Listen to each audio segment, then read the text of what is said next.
I was in Centrum's workshop, which is a really prominent workshop every summer on the Olympic Peninsula. And I was in Pam Houston's series there, and she gave us an assignment, and those of you who have worked in workshops know how you can get these prompts that you have to fulfill. And her prompt was, we all had to come down with a list that could be worked up into a story. And so this list that I came up with was for a yard sale, all the things that would come up for a yard sale. And this was back 4 years ago. And I just thought it was the perfect metaphor for the writer's craft and what the writers do, because we all come up with these things that have significance for us in the past, and we try to kind of sell them, put them out there. So I thought about it, and I kind of worked it together, and eventually this story grew up. And then I entered it into the Gertrude Right to Publish contest, and the topic was self-discovery, and somehow it all kind of fit together, and this is the story that won. And I'm really grateful for the Lane Literary Guild, because they're the ones that listed the contest in their newsletter. So there's a lot of gratitude going on. Oh, I wanted to mention one thing that's funny about my yard sale back there, and that is that the York Handbook for the Teaching of Creative Writing is back there for $10. And I don't know if you people have found this that have books, but Amazon has really crazy things that they do to your books when they come up with prices. And presently on Amazon, a copy of the York Handbook for Creative Writing is listed at $500. So I just wanted to tell you, I'm offering it to you at a 500% discount. So, without further ado, yard sale. The rental house across from mine is up for sale. The sign says, "Do not disturb tenant." The house I live in is on the market too, and my landlord's agent has put up a sign saying the same thing, except I do want to be disturbed at this moment because I've got all this stuff on my lawn and I want to get rid of it. So, take out a folding chair and sit in the middle. I think of the joke, "How do you know you're a redneck?" Answer, "When your neighbors come to your door for the yard sale when you're not having one." I should know something about how to sell old stuff because I run the counter down at the Vinyl Record Palace. Like me, this is a neighborhood full of things closing down or just getting started. The big man in the jersey on his porch had a video store which went out of business after years and years of a dedicated following. His Carol Lombard neon sign is still up, although unlit, within viewing range of here. There's the bearded father and his lovely daughter who played Lear and Cordelia just a few nights ago in their last performance of In the Park Shakespeare. They live catty corner. They have yard sales just like I have. They can be seen barbecuing. The local theater company cast their King Lear in a James Bond setting, hoping to give it a more updated audience appeal. The monarch was an aging 007. The young woman who lives across the street in the other Do Not Disturb tenant place is a quasi-college student who's in a rock band by night, one that keeps the neighbors up all hours with its vibrating rehearsals. 3 years ago, in 1992, I thought Men Are From Mars, Women From Venus would save me, but it's in the cardboard box for 50 cents.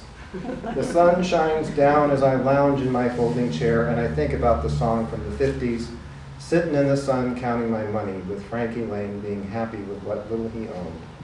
I can just see him there, squatting in the middle of the old-time park back then, surrounded by dappled sunlight in the shape of coins.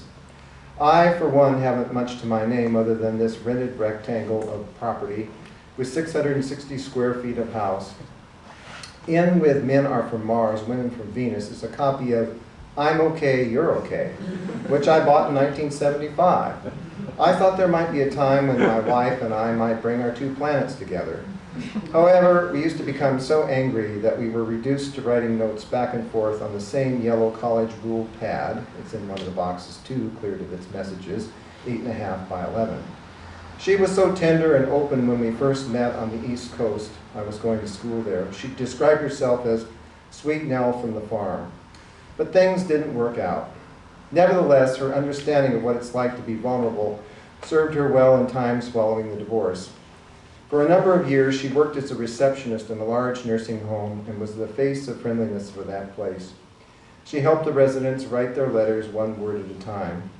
Now she lives down the block and is employed as a depression counselor for a huge insurance company and makes everyone feel better except me. Me, she walls off with an unlisted phone number and tries to keep our 9-year-old daughter out of my range as much as possible. My visitation rights are once a month, and she strictly holds to the legal stipulation. We are old for our daughter's years. With my landlord selling this house out from under me, I'll have to be sure to find another place here in the neighborhood, so I'm within easy reach of my daughter.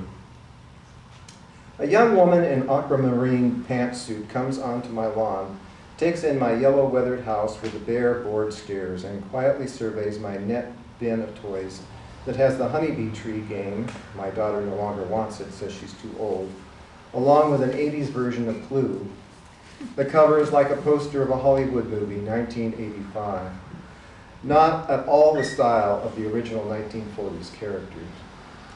The visitor really wants to go to the books. She looks somewhat like Hillary Clinton. She holds up a narrow blue volume. I know what this is.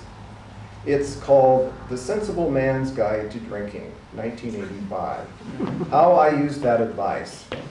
See me down in the basement gay bar called Perry's, going wild, kicking it out on Irene Cara's breakdancing and the flashing red lights and strobe on the shellac boards, while staring at my isolated drink waiting for me on the table.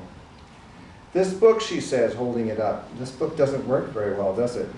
No, I answer, no it doesn't. That's one reason why it's for sale. My husband died in a drunk driving accident, she said. He was reading it days before it happened. She seems familiar, very familiar, as if I'd gone out dancing with her at one time. My memory is of a Halloween party somewhere, and I was discoing with two very dolled up drag queens. And this woman was at the far end of the dance floor, someone's cleared dining room. I was looking on. Later, I recall, we went to a New Age party together, and we were asked to, quote unquote, bring something. Well, I brought a strawberry cheesecake, thinking food, but everyone else, included this woman named Annette, knew to bring some tarot cards and ruins or some such. She had just heard the Dalai Lama in person. So there I was, just standing there amidst these strangers holding this cheesecake. She had talked to me about self-acceptance. I'm sorry to hear about your husband, I tell her now. She nods as if I should know. Is your name Annette, I ask? Didn't we visit a party once together? She is a full meditative shadow in the sun. She is slender with coppery hair with highlights like those of the Austrian copper rose. Yes, she answers. She holds the book up again. You must have been reading this because you were very drunk. I approach her, but she's an artful dodger. I am in a Hawaiian suit and Bermuda shorts. I'm sweaty but tanned. I'm sober and not formidable anymore, but she's obviously happened here by mistake. She doesn't know that I'm not formidable anymore. I'm about to apologize for the past, but she holds me at bay. You look as if you were having a perfectly good, contemplative time before I arrived. I'll leave that to you. I have to go back to practice. I'm in the peace choir. I couldn't really say I was in meditation, I answer. Well, at least you looked like you were on the beach or off somewhere. Goodbye. She's down to the street corner. I'm sorry about what happened, I yelled after her. Let's try coffee again sometime. Do I mean that? Somewhere in that book, Ben, is also a copy of The Bisexual Option, which I also got back in the 80s.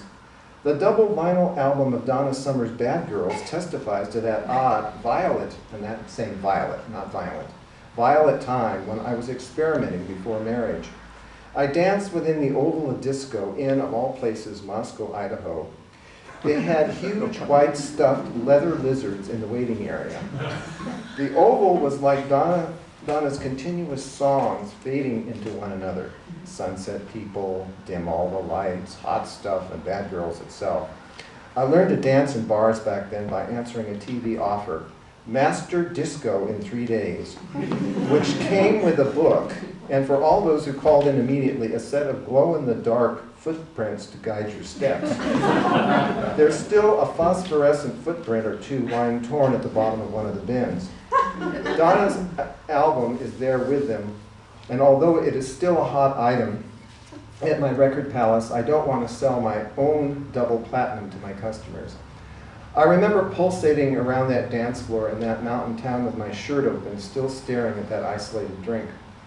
Somewhere, too, in that jewelry box in this yard sale is the gold neck chain, which male swingers always wore in the late 70s and early 80s. Bounders, we were called. When my dance period advanced to the metropolitan areas, I went to a gay record store in downtown Portland called Turntable Mary's and had my disco pulse taken. I require 120 beats per minute. Somewhere around here is also a life-size pinup of Marilyn Monroe, quote, so scintillating you want to reach out and touch it, unquote, which I secretly bought from the mail-order Johnson Smith and Company catalog when I was 12 years old. I tacked it up inside my closet door. Marilyn is wearing a red and white striped frilled bikini and is putting two fingers enticingly in one corner of her briefs to give it a kind of hitch. As long as there was a sense of forbidden to this, and a sense that it belonged in the closet, I was attracted. But when my parents found it and laughed, I had to come up with something else. This proved years later, and in my own house, to be a pinup of hairy-chested Tom Selleck in nothing but shorts, playing sweaty football. This poster is also marked 50 cents. People are now milling, and Annette has long since disappeared. Interest seems to be in my sundial, priced at $50, and my garden statue of St. Francis, which is a second to the one I already have. I feel that there ought to be a little gnome somewhere representing me, even though I am tall, with his peaked hat all painted green.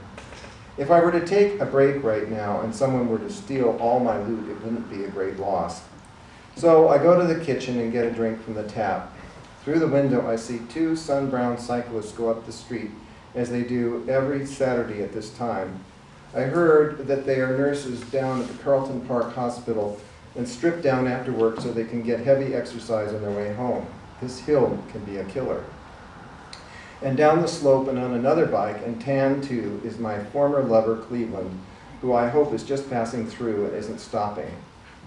But of course he is. Cleveland can't resist giving a twist to my tale. In addition to being sun-browned, he's wearing a flapping, open red, orchid-patterned Hawaiian shirt, not altogether different from mine. He's 6'3" in all leanness.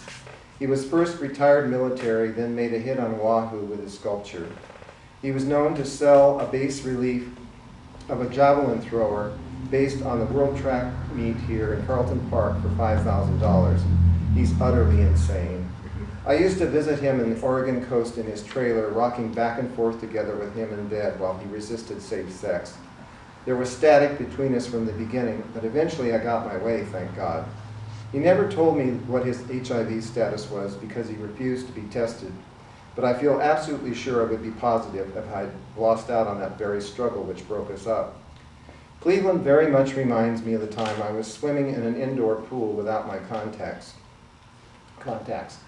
and was slowly aware of this gorgeous hunk in yellow shorts right beside the water. He was bronzed and muscular. I convinced myself he was enamored of my free style, and so I varied my stroke a little just to impress him. When I had taken a couple of laps and had had the nerve to stop and look at the man full on, I saw that he was a dummy. One of those you use to demonstrate artificial respiration. In this case, he was without his head, which was entirely appropriate. Hello, Cleveland, I say, coming out of the house with my glass of water. I saw you listed in the newspaper, he tells me. So you're selling all of our dance records, even Carol Lynn Towns. How many times did I play her Trouble in Paradise on my own, thinking of him? The man was incapable of staying committed to one person, and I tortured myself, wondering what man would be next, removing his gold neck chain for him. Take them, I tell him. Take all of them. This is the best I can do to get this man out of my life at this moment. I don't think so, he says, his giant, sinewy form bending over the box. You were so attached to these. I can well imagine you changing your mind and wanting them back before long. How's your sculpture going, I say, inelegantly switching subjects. But at this moment, a mother is sending her 6-year-old son over. He's wearing a baseball sunsuit dotted with baseball emblems and one central one, 2 bats crossed, to buy, with $1, the honeybee tree game. Thanks, honey, I say to him. It's all yours. My daughter loved it, and you will too. And he runs off like wildfire, this little boy, the pieces rattling inside the box. Cleveland, now we're alone again, looks over and seems very serious. You asked about my sculpture. It's going extremely well. In fact, one of the reasons I'm here is I wanted to tell you I've done a stone portrait of you, which I want you to take a look at. Nothing doing, I tell him. Why not? I don't want to get into what you see me as. One wrong step and I'm through the cracks. He's moving about here in his size 13 Converses, Chuck Taylor red low tops, and I can see him taking them off while sitting on the edge of the bed. He was so remarkably subtle, naked, when I took him, and our intercourse was so wild I was grateful afterwards that the condoms I used were incredibly thick and strong.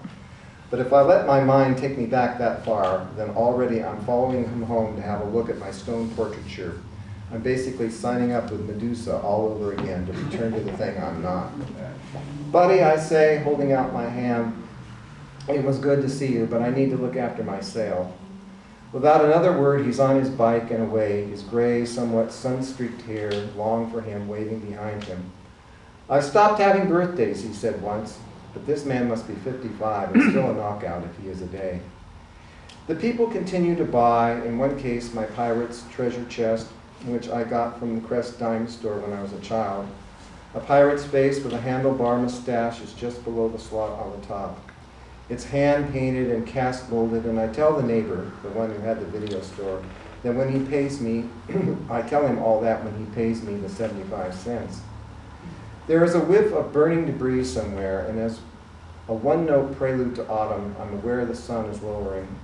I think of some of the collectible fairs I've been to and how impossibly sad it is to see people's personal and ancestral photographs on the vending tables as strangers. Sometimes I bought some just so I could take them home and give them a decent burial in my fireplace. A little wind wipes out the atmosphere sitting in the sun. I cut the prices to $0.25 per item, except for the sundial in St. Francis, and start piling up a stack of for free. I'm about to go for the hammer so I can take down the signs throughout the neighborhood when out of nowhere my daughter is running up. She is hugging me and crying at the same time. Mom wouldn't let me see you, but I wanted to come, so I came. I looked down at my 9-year-old in her party dress. I'm nearly old enough to be her grandfather. It's sleeveless and she's vulnerable. I hold her and she is warm with tears and sunlight. I was working on homework before I go to see Kristen. She's 9 and will have birthday cake. Mom said I needed to get it done before I went, but I snuck out anyway. We'll need to get you back, I say automatically and with effort. Mom will be sick with worry. My daughter cries into me and I lift her up. There, I go on. I'll give you a ride all the way back on my shoulders. She complies and seems happy with this as I hoist her up. I leave the yard sale as is. As we walk down the street, I notice the changing of the lights in the aspens and the sunburst locusts. She is talking enthusiastically about the party to come, but I can tell when she lifts her hands from my neck that she is still crying. Thank you.